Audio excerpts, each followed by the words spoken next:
Good afternoon, and thanks for joining us today. My name is Corey Webb, and I'm the Marketing Director here at Churn, and I'd like to welcome you to our webinar titled, Your Customer Champion Just Left, Now Do This.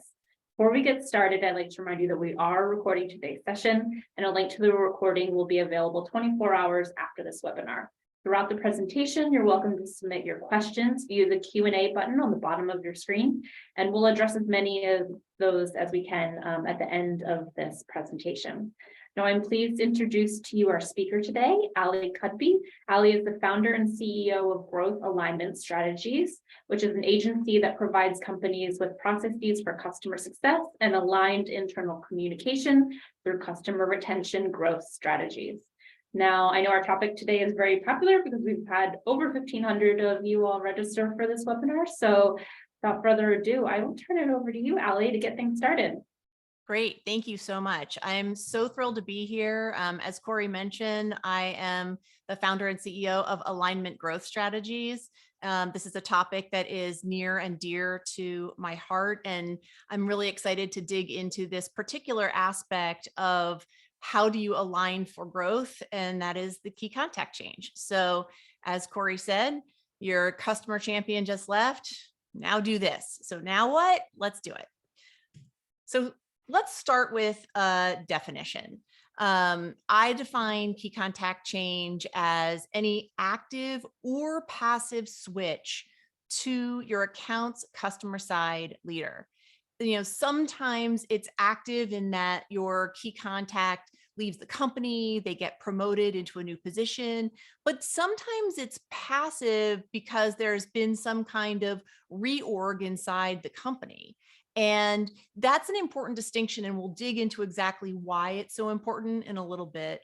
But another component of this is that this topic of key contact change, it's not a magic term, right? Some people talk about it as being executive change, key account change. So it has lots of different names, but no matter the name, and frankly, no matter why the change happened, that the person at the top of your account has left, you have to manage it. And one of the reasons this is important, and really one of the big issues in customer success, is that most churn predictors are lagging indicators. If you think about it, NRR, lagging indicator, you don't find out about your net revenue retention until after the fact. And even revenue overall, that trails where you are as a company. Product usage, same thing. You kind of find out if product usage is declining or growing after the customer actually uses the product more or less. NPS, same thing. In fact, definitely same thing, because you're surveying your customer after the fact. And even customer engagement, these are all lagging indicators. And when you have a challenge with a customer, those lagging indicators can look like this. They can look like a path to churn. So what happens first? The first thing that can happen is that you get into the relationship, maybe you're even in the kickoff meeting, and you discover that the first thing you have to do is realign expectations with the customer with reality after the sale. Now, I'm sure this never happens in your company, but in some companies, what ends up happening is the CS team gets into a kickoff meeting and finds out that, maybe sales said a couple things in the selling process that have given a customer a different impression of what their experience is going to be than what it's actually going to be. Again, it happens sometimes, but I'm sure never for you. And when that happens, you're immediately having to deal with the customer off of your back foot. Instead of building trust and growing the relationship, you're having to sort of backpedal, and that isn't a great way to start the relationship. Then the next thing that might happen is that the implementation timeline can take longer than expected.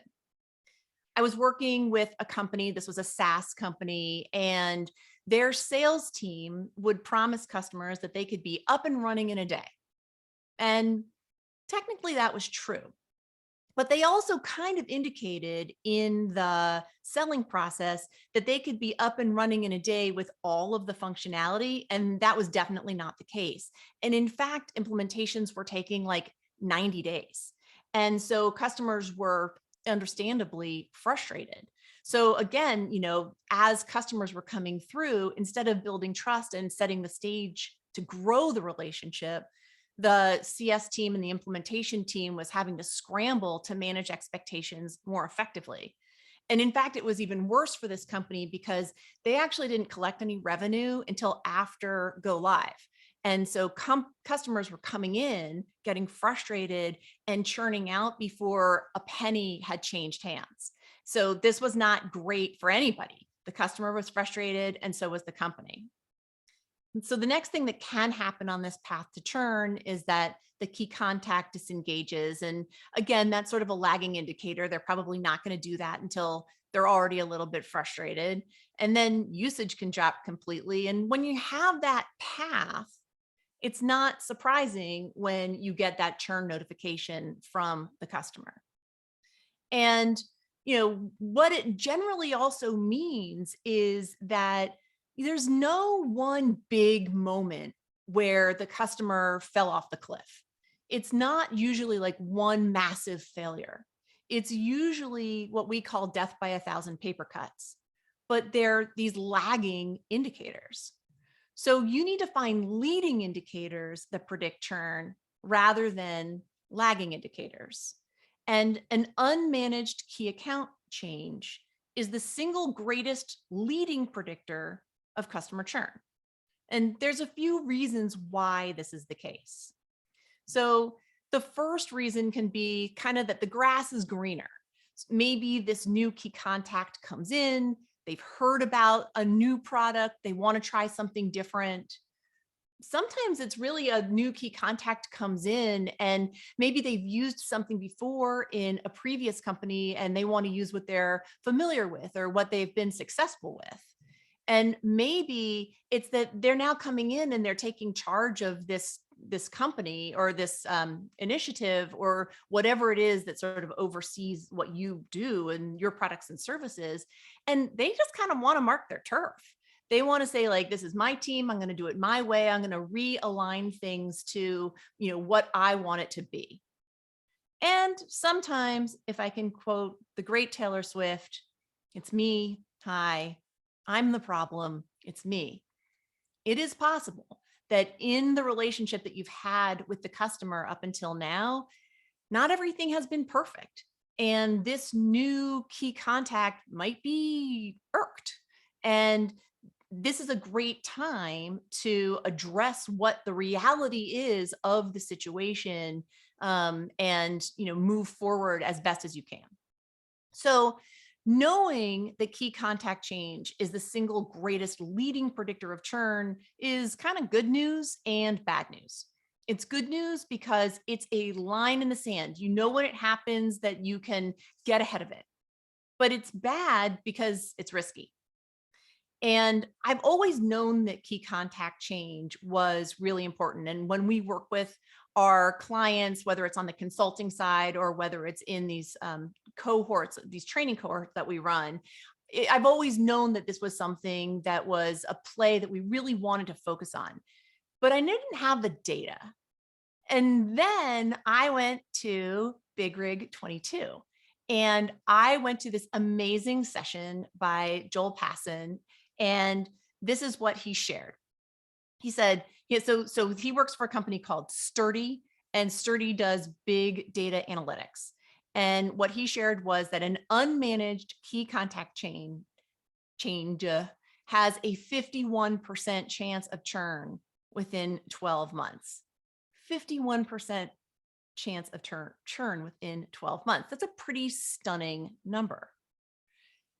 So I reached out to Joel when I was putting this webinar together and I was like, hey, I'm doing a webinar with Churn Zero. And that information was so incredible to learn. Is it cool if I share it? And he said, yes, of course. And then he shared this, and I'm actually just going to quote him because it was such an amazing piece of information. He says, as we get more data, we have learned that on average, 65% of accounts with an executive change churn within 12 months. Furthermore, we have learned that teams that act on executive change signals within the first 48 hours of receiving the signal are nearly 33% more likely to renew the account. So what does that mean? It means that having a process in place, having a playbook for dealing with key account change is not just an opportunity, but it's necessary for your healthy recovery. Here's what I'll also say. Based on my clients, those recovery numbers feel a little bit bleak. I would say that my experience is that the success rate when you have a play in place. So, he's saying that you just respond within 48 hours. I'm saying don't just respond, have an actual process that you use consistently when key account change happens.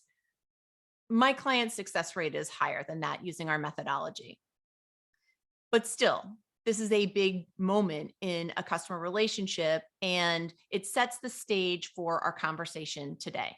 So let's start with a poll. Here's the question I'd like to ask you all. Does CS have a playbook for key contact change? So your choices are, yes, we have a play we actively use. Yes, we have a play, but it's not used consistently. We're working on it. No, we don't have one, or we don't even know where to start. I'll give you guys a minute.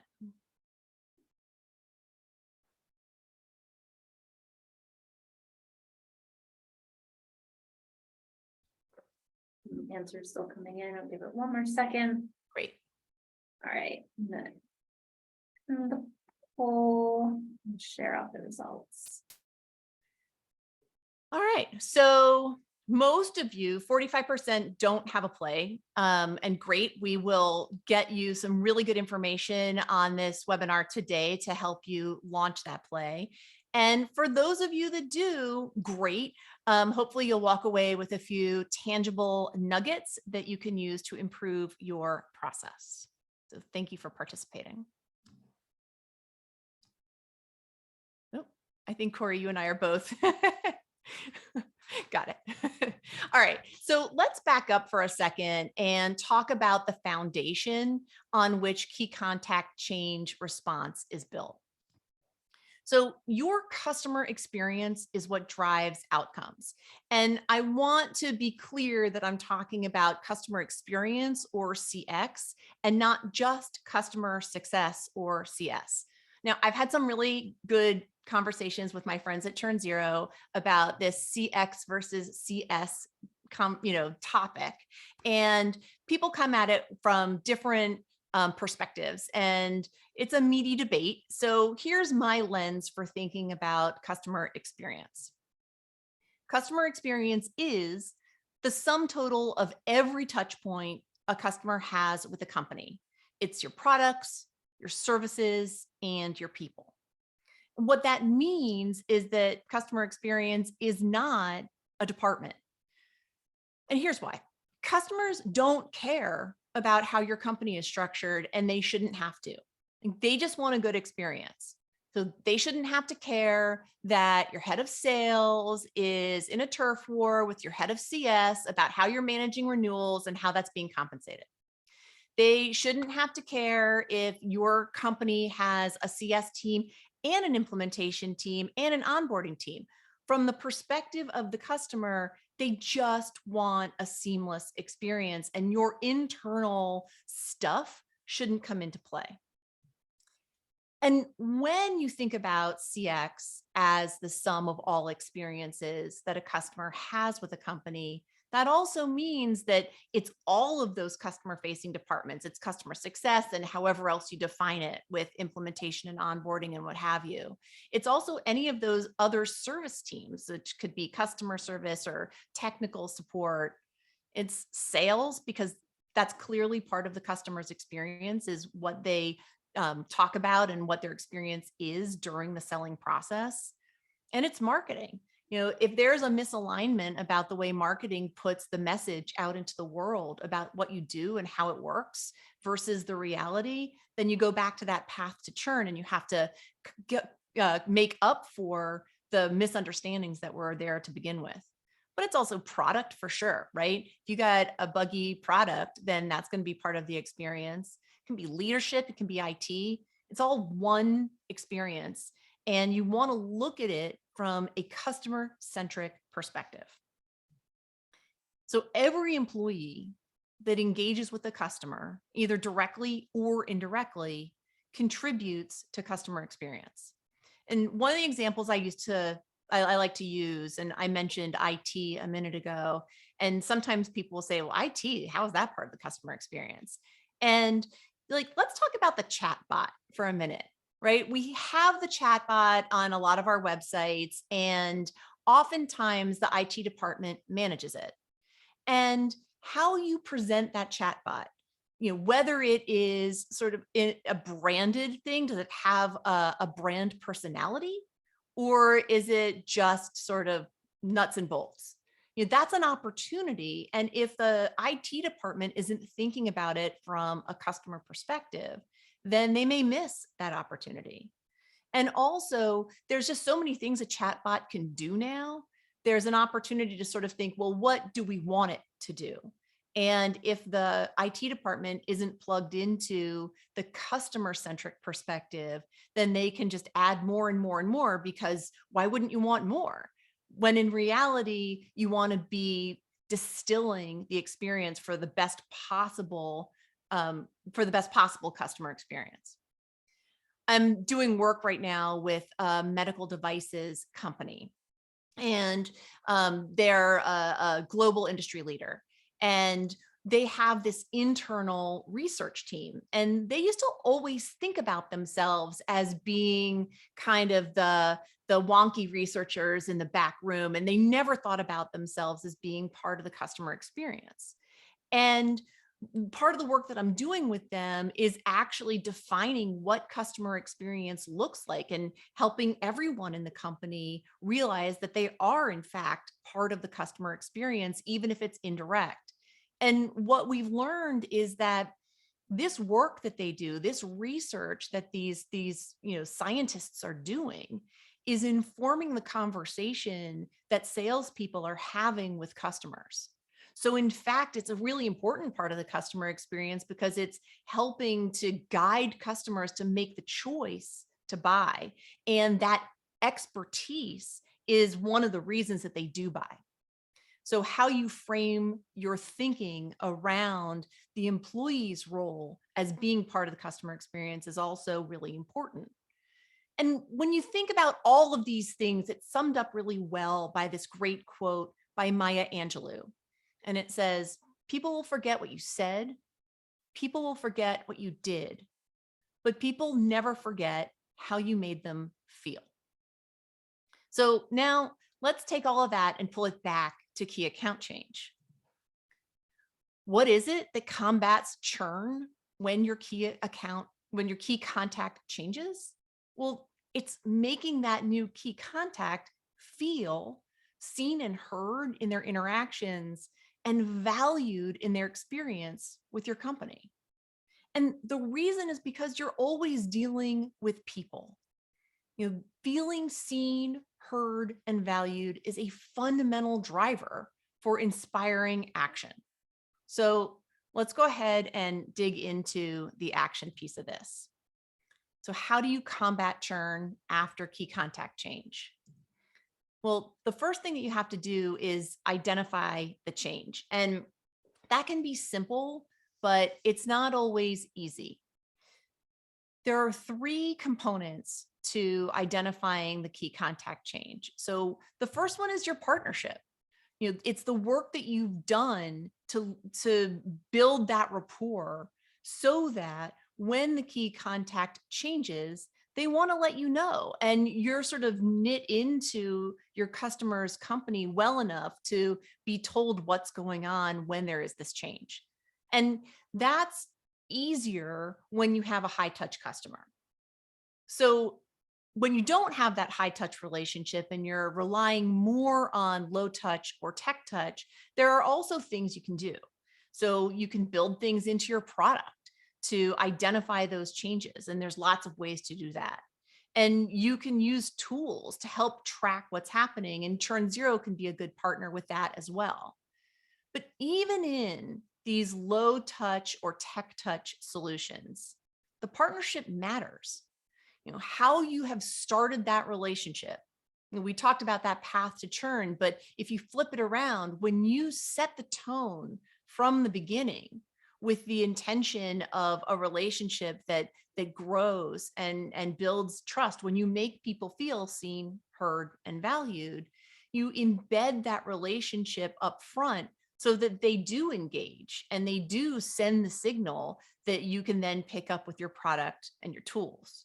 So there's lots of different ways that you can build in this first step of actually knowing when the key contact has changed. And, as we learned earlier, knowing fast is really important. Then there are also external tools that you can use, like using LinkedIn to track customers and their jobs. But sometimes by the time a change gets onto LinkedIn, you're already too late, and you want to be as fast on the pedal as you possibly can be. When you're thinking about all of these things, there's an inclination to sort of say, we may not know within 48 hours how to activate that process. And what I would say is, don't let perfect become the enemy of the good. There are so many things that you can do to start small, and doing something is definitely better than doing nothing. So whatever it is wherever you are, even if you have nothing in place, this is a great opportunity and a great moment to start where you are and build from success. We were working with a company, this was a SaaS company, Series B, and we had just implemented this key contact change play with their CS team. And sure enough, right after we coached the team on how to use the play, the first person came through and there was going to be a key contact change. And the customer was being managed by one of the most junior people on the team, just a year or two out of college. And so she went in and she started the meeting, and immediately the customer said, I just want you to know, I'm probably going to replace you guys with another tool. And, she sort of paused and it's like, okay, well, here's what I got for you. And she ran the play. And at the end of the meeting, this new key contact said, well, I was ready to move on, but I like what you said here. And here's what I want to do. I want to let it ride with you guys for 6 months, but I want to upgrade and get one of those features that you mentioned. And let's regroup and we'll see where we are. Well, that was a few years ago. And the last I heard, that customer is still with my client. So just a little bit of action can make a big difference. So the second thing that you have to do is have a plan for engagement. So, first know that the change happened, and now have that plan. And fear, uncertainty, and doubt can stall action. It's really easy for us to procrastinate. I know I do it, especially if I'm not sure what to do, right? I will say like, oh yeah, I totally have to do that thing. I'm not exactly sure what to do. Maybe I'll do it next week. Well, this is not a can that you want your team to kick down the road. And it's not a can that you want to kick down the road, because time is of the essence. So a play gives everyone a clear path to success. So your first step is just simply take action and reach out immediately. Just send an email, welcome this person into their role, congratulate them on the role, and ask to set up a meeting. Again, you're going back to this idea that we're dealing with people.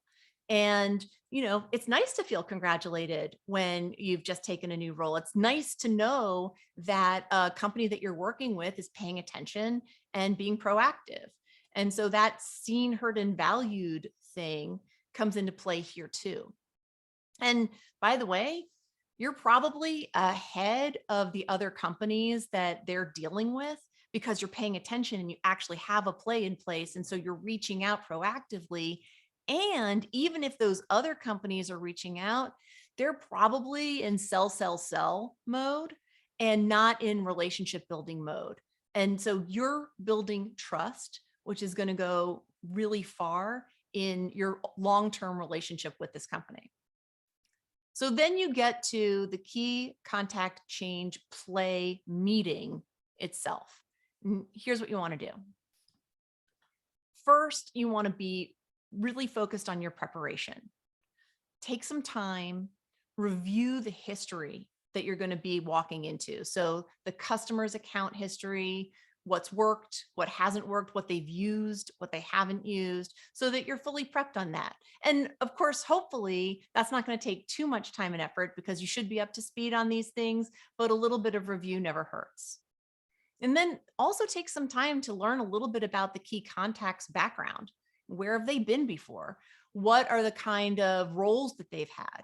Where might they come in really strong? Where might they need support? And how can you be ready to partner with them effectively on that? And if there are any issues in the account history, be ready to talk about them. If there are things that have not worked as well as they might have, or issues that have not been fully resolved, you should definitely be prepared to talk about what's going on and how you're working to resolve it before you get into the meeting. For the meeting itself, we recommend a meeting structure that we call you, we, me.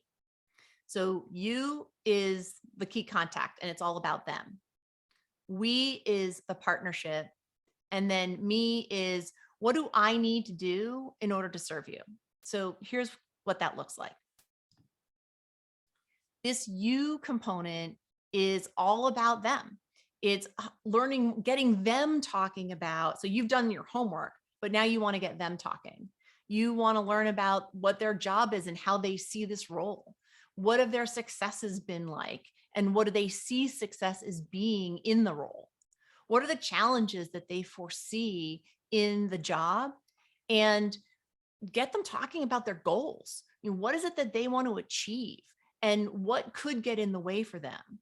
And the more you can get them talking and really learn about them, it builds trust the more that you get other people talking about themselves, but also it sets the stage for the next piece of the conversation where you're talking about we.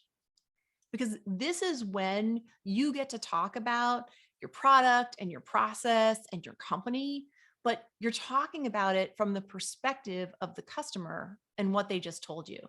So as you are sharing all of the great things that your company does, all of the product features that they may not be using right now, or that they could be using, or that they have used in the past, and the features, and the way that you're going to help see them to this glorious future, you can frame it in the language that this person just used. So you're talking about the way that you're actually going to support them to get to their goals. So all of this conversation about you can frame in a customer-centric way around the partnership that you guys are undertaking and how it is going to specifically relate to the goals and challenges that this new key contact has just laid out for you as being the things that are on their mind.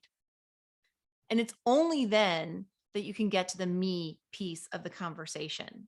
And the me is, what is it that you, as the CS person or the person in the conversation with this new key contact, what do you need them to know, or what do you need them to do in order to get the most out of your products and services? So sometimes it can be deliverables. Like, in order for me to serve you and get you to the goals and outcomes that you just talked about, I need this information about your company. And maybe there have been some things going on in the relationship in the past that have gotten in the way of you being able to sort of serve this customer at the highest level. And maybe it's been hard to set up meetings. Maybe you haven't been able to get information, maybe, whatever it is. And so, the specifics of this are going to vary based on what it is that you need from your customers.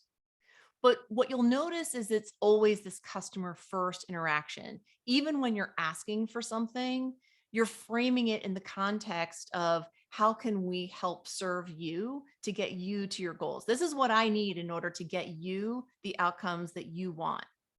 And when this key contact hears that that's the way you're approaching the conversation, it gets them to sit up and take notice. We've all been in meetings where somebody comes in and they just hammer you with me, me, me, me, me, me, me. And that is not an approach that inspires collaboration or partnership. And when people can see how you are actually working on their behalf, then that is a powerful motivator for the future. And all of this will further inspire your new key contact to feel seen, heard, and valued. But remember that the order matters, right? And you have to make sure that they feel seen, heard, and valued before you go ahead and ask for things from them. And by the way, this you, we, me structure for meetings is kind of awesome. And it's not just for key account change meetings. You can use this in lots of different iterations. So now you've had your meeting. What happens next? Well, you better follow through. And the follow through has these three components. First of all, when I say follow through, I mean, you need to send an email within 24 hours. And in that email, you're going to do these three things. One is reiterate. So go back through what happened in the meeting, talk through your enthusiasm and the bright future that you see for the people, this person that you're now going to be working with. And then remind them of the deadlines and the to-dos, and especially any client-side to-dos, because you may have wowed them in the meeting, but that key contact walked out of that meeting and into another meeting and another meeting and another meeting and another meeting. And they may look back and remember how you made them feel, to go back to Maya Angelou, but they're probably not going to remember anything that they committed to. And they're certainly not going to remember any deadlines. So you want to make sure to go back through and remind them of any of those commitments that happened in the meeting, what you're going to do and what they're going to do. And then finally, if there's anything that came up in the meeting that you can resolve, maybe they wanted a report, maybe they wanted some information or some data out of your products and services, whatever it was. If you can button it up in that follow-through meeting, or that follow-through email rather, then great, do it. If you can't, that's okay, but give them a time frame about what you'll do and when.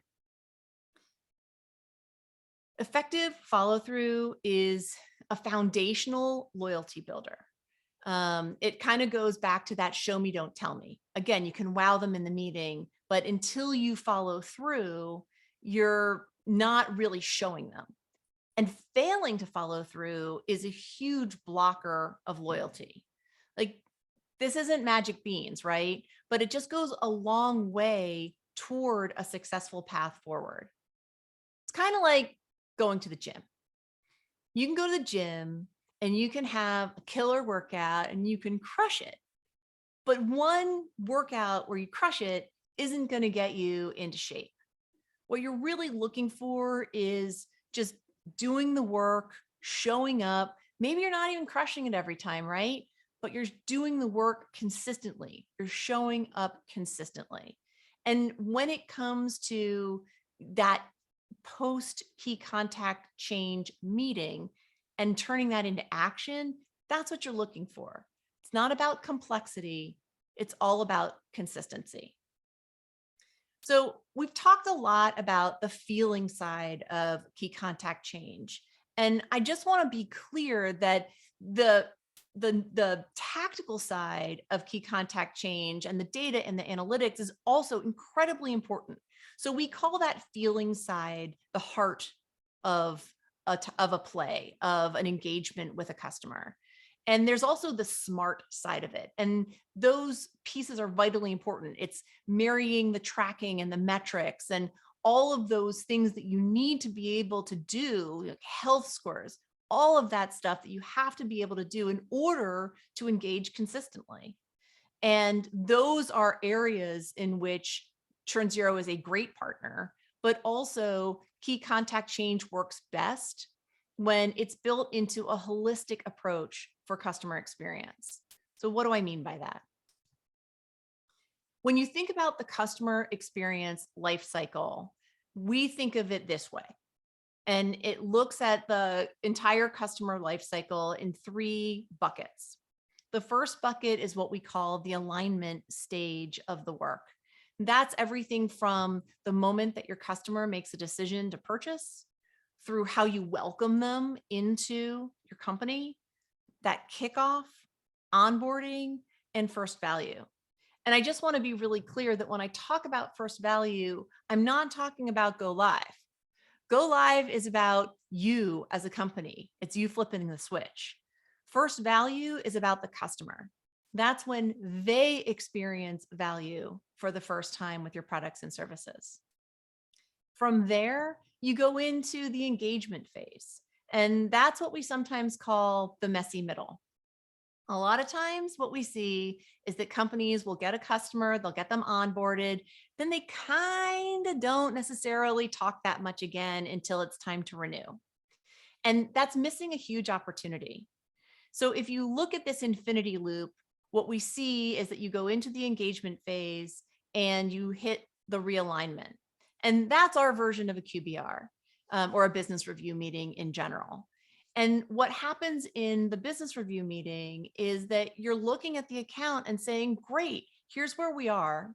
What else can we do to help you grow deeper into our solution?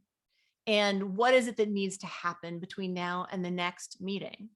Then figure out how to add value, celebrate their outcomes, and continue that cycle until it's time to renew. And when you do that and you lay the groundwork effectively, it's not going to be surprising when that renewal is a no-brainer. And maybe they even upgrade because you've done the work to build the relationship. And then you're going to celebrate their anniversary and you're going to continue through that realignment cycle. And this becomes something that is a continuously reinforcing loop so that your customers continue to grow with you and become lucrative, loyal customers for the long term. When you build plays that are unique to your company's strategic and tactical requirements, you give people a roadmap to success.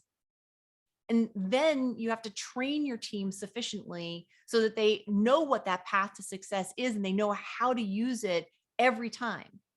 And it's not just the people who come on board and are in the company when the play gets rolled out. You know, this is something that we see a lot, that a play gets rolled out and it's a little bit flavor of the month. And if you hire somebody a month later, then they don't get that same context. No, plays have to be something that everybody can follow, no matter when they came into the company. And once you've done that training, plays get to be knit into the fabric of your everyday customer interactions so that customers feel seen, heard, and valued, but also so that you are getting all of the data that you need to manage the health, the tracking, the metrics, and the consistency to continue the relationship effectively, no matter who is managing that customer. And yeah, use technologies like Churn Zero to support you so that the important work of tracking and measuring those outcomes is being done and you know what's working and also what needs work. So your strategy for retention after key contact change is part of this holistic approach to your customer's life cycle. There's no one magic moment.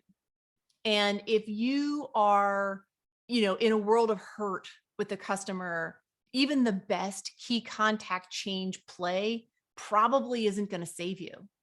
It's really that saving the account piece after key contact change is really part of this larger relationship that you build with your customers. And in order to do that effectively, you need a fully integrated suite of plays to keep your customer going and growing with you. And you need the technology to support them. So I am going to pause there, and I want to thank Corey and the Churn Zero team for inviting me to talk to you a little bit about key contact change and how it fits into the bigger picture of plays and customer experience. And I'm going to ask Corey to open it up for questions.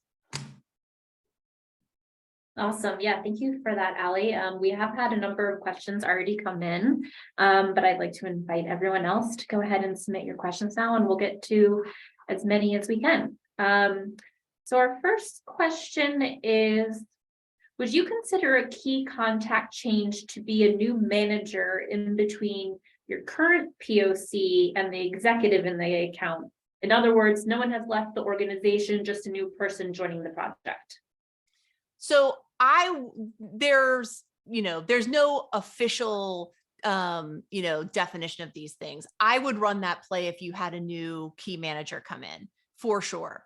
There are different ways of thinking about champion versus the key line manager on the account.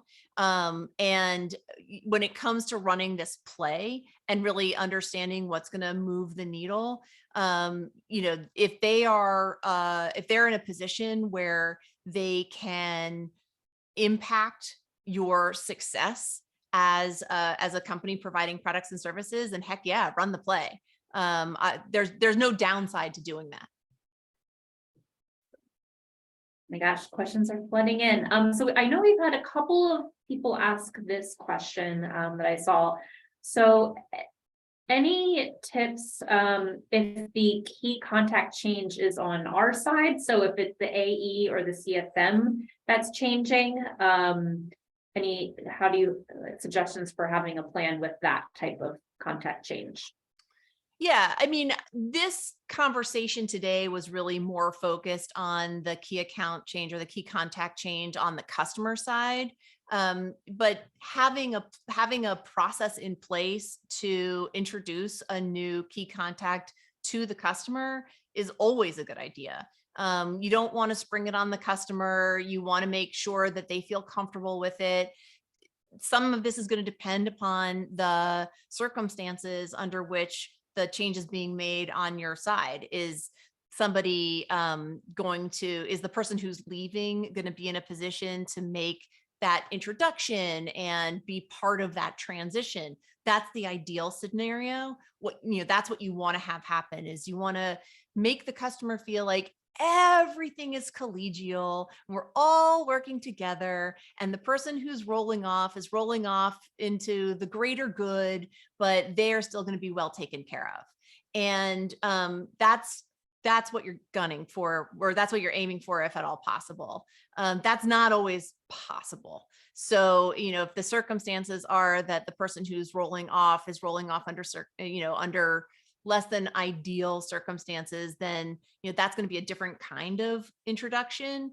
But again, I think you can still pull from what we talked about here when you go into a conversation. If you're the new key contact on the company side rather than the customer side, going through that process of preparation so that you're walking in the door understanding what has happened in this account in the past, like what are they buying, what's working, what needs work, and who are you going to be working with? Those are really important pieces. And when you walk in the door and you show that you've done your homework and that you know the account, then that really is a great, trust builder. And that's really what we're talking about here. Is you don't want your customer to have to go through a process of scratching their head and saying, is this working? So the more you can do some, that foundational work up front and walk in and make them feel really confident in what this changeover is going to look like and how you're going to take care of them, the better. Let's see.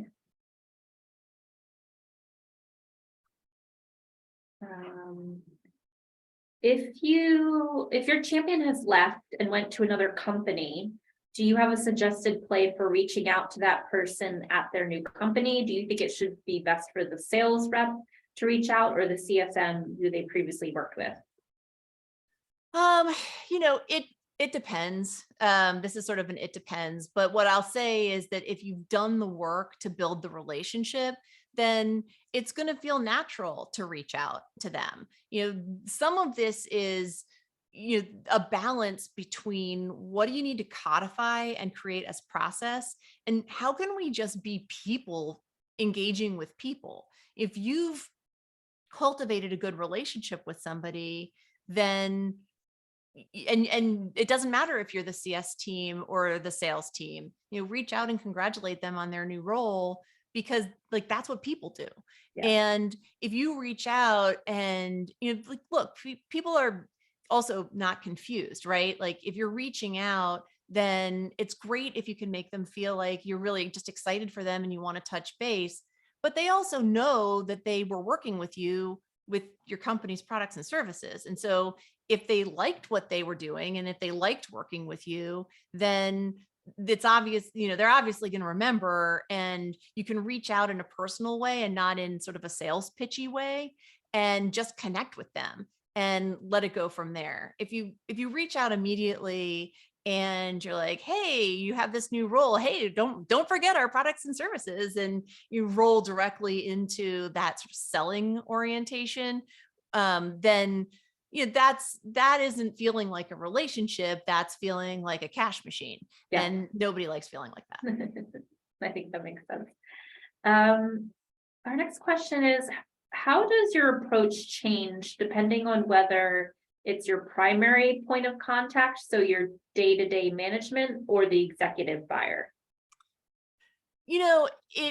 The play itself doesn't necessarily change, but I think that the way that you run the meeting and the things that you focus on probably focus differently. So if it is that executive, then you're going to be talking more about the strategic growth goals and how you can partner at that level. Whereas and you're probably going to be less into the weeds on like, here's the ticket history and that kind of thing. If you're talking to somebody who's more of the day-to-day contact, then yeah, you want to get them up to speed as much as possible. And so you're probably going to be more in the tactical side of the relationship. The executive is probably not that interested in the weeds, and the day-to-day person may only have a sort of passing level of access to those strategy pieces of the conversation. And so you have to gauge by what the role is going to be for both the executive and the day-to-day person, but that's how I would differ. Yeah. That's how they differ. Okay. Our next question is, do you have any tips for getting new senior stakeholders to engage with you if you're struggling to get airtime with them? So this goes back to what I was talking about in terms of it being a holistic customer lifecycle. And when you start the relationship by managing expectations effectively with the executive team, then it makes it a lot easier to keep them engaged down the road. So when we work with our clients, rather, what we build into the kickoff is ensuring that executives are there and they know what their role is going to be moving forward. And so we're managing expectations from the get-go. And when you do that from the beginning, you're the expert in your products and services. And so when you start the relationship and you say, here's how this is going to work, and you frame it out and you frame it from the perspective of not just, this is what's good for me, but hey, customer, this is how this is going to serve you better and get you to the outcomes that you want more effectively. And part of that is engaging the executive. Then it's going to be a lot easier to get them to continue to engage. So at those realignment meetings that I was talking about, we want the executive there, but we're framing it up from the kickoff meeting. And so, that's sort of, when you're already deep into the relationship and you haven't built that, executive relationship component, then it's harder, again, like it's trying to move backwards versus always moving forward. But if that is your reality, then think about it from the executive's perspective. What is going to bring them to the meeting that's meaningful for them, and frame it that way. the more you can look at it from a customer centric perspective and put yourself in their shoes, like, what would I want out of this if I were them? The more likelihood you're going to have of actually getting them to the meeting. Got it. So we have an attendee that said, I've had a lot of customers report that they are in the middle of organizational restructuring. This often delays check-in meetings and productive action.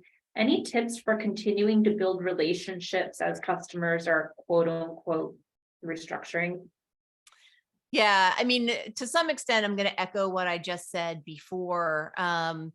People do what is self-interested. And so if you are saying, oh yeah, we need to have a meeting, then that doesn't sound super appealing to me. But if you can frame it in a way that is all about me and what I need, then I'm probably going to be more inclined to have that meeting. And so it's the managing expectations component. So, and then also, make sure that you're having a meeting that's purpose built and not just having a meeting for the sake of having a meeting. If you, but it really all boils down to the same thing. What is it that is on your customer's plate that's bothering them or an opportunity for them, and anchor there. And like Corey and I were actually talking about this before we got on the call, like you may not be in an actual selling position, but you're kind of selling the meeting. And so, how do you sell by serving? And think about how this serves their needs and frame it from that perspective. I like that. We have a question that says, I'd love to get an executive sponsor program within my company to help build relationships with our customers' counterpoints. Any tips for getting buy-in for this? Getting buy-in from your internal team, or yeah, I think an internal, like getting an executive sponsor program set up with internal executives to reach out to customer executives. I mean, I guess I would, I guess I would want to know what the fears are internally. What are the things that might block the company from wanting that to happen? And my guess is that it may be around not wanting to impose, or not being sure who should own the relationship, and who's going to manage this. And so that's sort of an internal culture, internal politics conversation. And then maybe think about it from the perspective of, is there somebody senior who can benefit from owning it, and can you partner with them? And yet again, like, how is that serving their needs? And I feel like I'm being really repetitive on this point, but hey, it serves a lot of purposes. If the like, try and figure out what's blocking the yes, and what needs to happen to mitigate that. And if it means partnering with somebody more senior, so that the senior leadership feels more confident starting this thing, it's not coming from a junior person to a senior person, and that feels like it's out of whack, then try and figure out a way to make it senior to senior, so that it feels like more like those relationships are more aligned, and maybe you can get past the hurdle that way. Yeah. We have another question that says, do you have any suggestions for how to tactfully bring up the downside of switching to a different software that their team is already using and on board with, without sounding threatening or making them feel like they're being backed into a corner? That's a good one. I think that you can always talk about the things that happen with that software without talking about that software. So I'm going to make up an example. If you know that Windows 95, God, that's a dated example. I'm rolling with it. If you know that you get the blue screen of death on Windows 95, there are probably people on this call that don't even know what that means. And every time you have to try and use that software, you end up having to reboot. your computer and that's a pain, and your Apple, then you can talk about how great it is that you're never dealing with reboots. And so if you follow my logic here, what I mean is that instead of saying Windows 95 sucks and so does the blue screen of death, you talk about the pain that they may be experiencing in this other piece of software without talking about the other piece of software, but by talking about how your company avoids that problem. So you just talk about one of the great features of your company is that you never, or we've really conquered the challenge of, insert pain here. And that way you can talk about it without talking about it. It never looks good to talk about the competition in a disparaging way. You're probably right that they've got these glitches and you can do it better, but it always comes off poorly. So I try never to do that. Yeah, I think that makes sense. Let's see, next question is, if your champion has left because they were laid off, it seems inevitable that budget cuts will be coming for this customer's tech as well. Any kind of Hail Mary suggestions for keeping that account? Yeah, don't be the problem. Like it's a little bit like that old joke, like you may not be able to outrun a bear, you just need to be able to run fast. You just need to outrun the guy next to you. When companies are on the chopping block and you can be the less big problem than the next guy, then they're going to get chopped first. And some of this really does, I'm not kidding about this. It comes down to people piece, right? Like we like to think about business as being super analytical and we're going to crunch the numbers. And the reality is that that's just not the way we do business. McKinsey has a great study out there, and it says that 70% of a customer's buying decision is based on how they feel in the purchase conversation or in the purchase experience. We think we're being super analytical all the time, and we're not. And so when you can build the relationship and you can be the vendor that is actively helping solve problems, like you may not get it right all the time, but if you can be the partner that they can turn to help try and solve a problem, then they're going to be less likely to cut you. And so, does that work 100% of the time? No. And when downturns come, but they're not going to cut everything. And when I think about where I spend my time, and not just me, like when I think about my clients and where they spend their time, they address the things that are their pain points. There are lots and lots of products and services that I use and that you probably use, and you could probably get that thing better, faster, cheaper somewhere else. And because it works well for you, you just it never makes it to the top of your to-do list. I use a product for my company's email, and it's called Active Campaign, and I've been with them forever. And I really like their customer service. Is Active Campaign the greatest email provider on the planet? Probably not. Is it the cheapest on the planet? Probably not. I never spend time looking at other email providers because I am never unhappy with Active Campaign. And so just be that guy. Yeah, that makes sense. Well, we are just about to run out of time. So I want to thank everyone for joining us today. And thank you so much, Ali. I just want to remind you again that we're sending out a recording of this webinar to you all tomorrow. So keep an eye out for that email. We'll also include a PDF of the slides. At the end of this webcast, you'll see a survey pop up. We'd appreciate it if you could just take a minute or two before logging off to complete that survey to provide your feedback. And also, I did want to let everyone know that Allie is starting an 8-week training program this Friday. So if that is focusing on onboarding playbooks, I believe. So if you're interested in that, please go to her website and check that out and see if you can sign up. And thank you everyone for joining us. And thanks again, Allie. Thank you so much. It was great being here. Thanks. Bye.